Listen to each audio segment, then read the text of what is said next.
ہم نے اس کا نام وومن امپاورمنٹ پروگرام اس لیے رکھا کیونکہ عورت ہمارے معاشرے کا ایک بہت اہم حصہ ہے۔ اقبال فرماتے ہیں وجود زن سے ہے تصویر کائنات میں رنگ، وجود زن سے ہے تصویر کائنات میں رنگ، اسی کے ساتھ سے ہے زندگی کا سوز دروں۔ اچھا لیکن کون سی عورت؟ وہ عورت جو حضرت فاطمہ الزہرا رضی اللہ تعالیٰ عنہ کی پیروکار ہے، وہ عورت جو حضرت ام خنسا اور حضرت ام عمارہ کی وارث ہے، وہ عورت جو شرف النساء کی ماننے والی ہے، جو کہتی تھی کہ ایک ہاتھ میں تلوار ہو تو دوسرے ہاتھ میں قرآن، وہ عورت جو دور حاضر میں آ جائے تو ڈاکٹر عافیہ صدیقی ہے، وہ عورت جو دنیاوی تعلیم تو حاصل کر رہی ہے لیکن اپنی مذہبی روایات نہیں بھولی، وہ عورت جو باشعور ہونے کے ساتھ ساتھ باحیا بھی ہے، وہ عورت جو اس بات کو جانتی مانتی اور سراہتی ہے کہ اسلام نے اس کو زندہ درگور ہونے سے بچا کر ہر روپ میں عزت بخشی، وہ عورت جو 8 مارچ کو میرا جسم میری مرضی کا نام نہاد نعرہ لگانے والوں کے خلاف اعلان کرتی ہے اور اس کا ماننا یہ ہے کہ میرا جسم اور اللہ اور اس کے رسول کی مرضی، اور اقبال کی اس سوچ پر یقین رکھتی ہے کہ ایک عورت ہی اس بات کا فیصلہ کر سکتی ہے کہ کس چیز کی قیمت زیادہ ہے، مغربی افکار کی یا حضرت فاطمہ الزہرا کی پیروکار کی۔ اقبال نے کیا خوب فرمایا ہے، اس بحث کا کچھ فیصلہ میں کر نہیں سکتا، گو خوب سمجھتا ہوں کہ یہ زہر ہے وہ قند، کیا فائدہ کچھ کہہ کے بنوں اور بھی ماتوب، پہلے ہی خفا مجھ سے ہے تہذیب کے فرزند، اس راز کو عورت کی بصیرت ہی کرے فاش، مجبور ہے معذور ہے مردان خردمند، کیا چیز ہے آرائش و قیمت میں زیادہ، آزادی نسواں کے زمرد کا گلوبند۔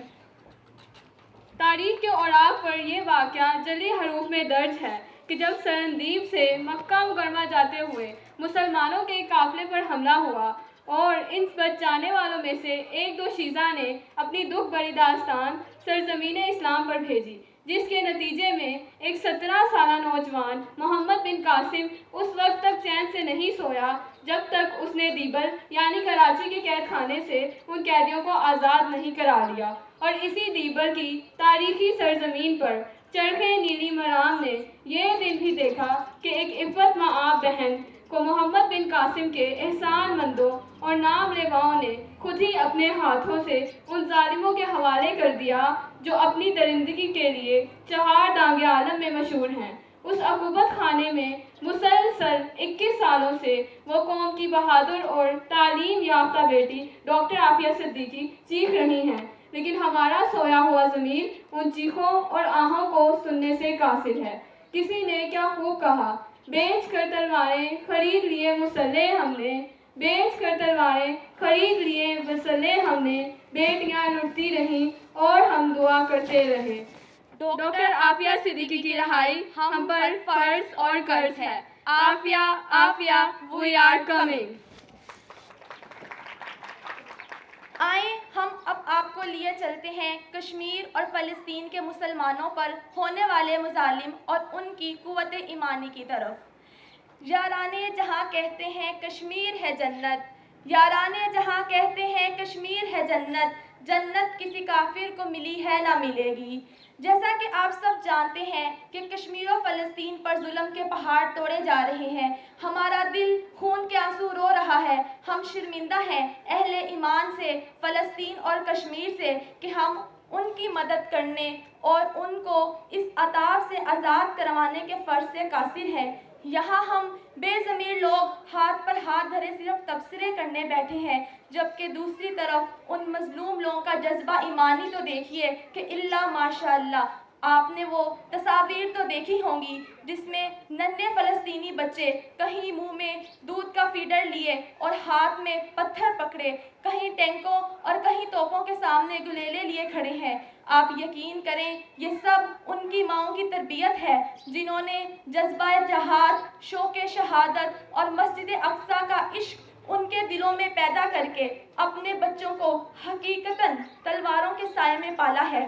اقبال کیا خوب فرماتے ہیں، میں تجھ کو بتاتا ہوں تقدیر امم کیا ہے میں تجھ کو بتاتا ہوں، تقدیر امم کیا ہے، شمشیر و ثنا اول طاؤس و رباب آخر۔ ملت اسلامیہ کی ماؤں کے لیے عموماً اور پاکستان کے بچوں کی ماؤں کے لیے خصوصاً غزہ کی ماؤں سے سیکھنے کے لیے بہت کچھ ہے۔ قوم کی عزت ہے جس کو 83 سال کی سزا دی گئی۔ Any one? ٹھیک ہے، نام سب کو پتہ ہے۔ تو یہ جو 8 مارچ کو آتی ہوتی ہیں عورتیں، یہ اگر آزادی مانگتی ہیں تو ان کے مقاصد میں عافیہ کی رہائی کا مطالبہ ہوتا ہے، تو پھر آپ خود بہتر جانتے ہیں کہ وہ آزادی مانگ رہی ہیں یا کیا معاملہ ہو رہا ہے۔ کبھی اے نوجوان مسلم تدبر بھی کیا تو نے، وہ کیا گردو تھا تو جس کا ہے ایک ٹوٹا ہوا تارا۔ کبھی اے نوجوان مسلم تدبر بھی کیا تو نے، وہ کیا گردو تھا تو جس کا ہے ایک ٹوٹا ہوا تارا۔ تجھے اس قوم نے پالا ہے آغوش محبت میں، کچل ڈالا تھا جس نے پاؤں میں تاجے سرے دارا۔ تجھے اس قوم نے پالا ہے آغوش محبت میں، کچل ڈالا تھا جس نے پاؤں سے تاجے سرے دارا۔ گدائی میں بھی وہ اللہ حوالے تھے غیور اتنے کہ منعم کو گدا کے ڈر سے بخشش کا نہ تھا یارا۔ کبھی اے نوجوان مسلم تدبر بھی کیا تو نے، وہ کیا گردو تھا جس کا ہے ایک ٹوٹا ہوا تارا۔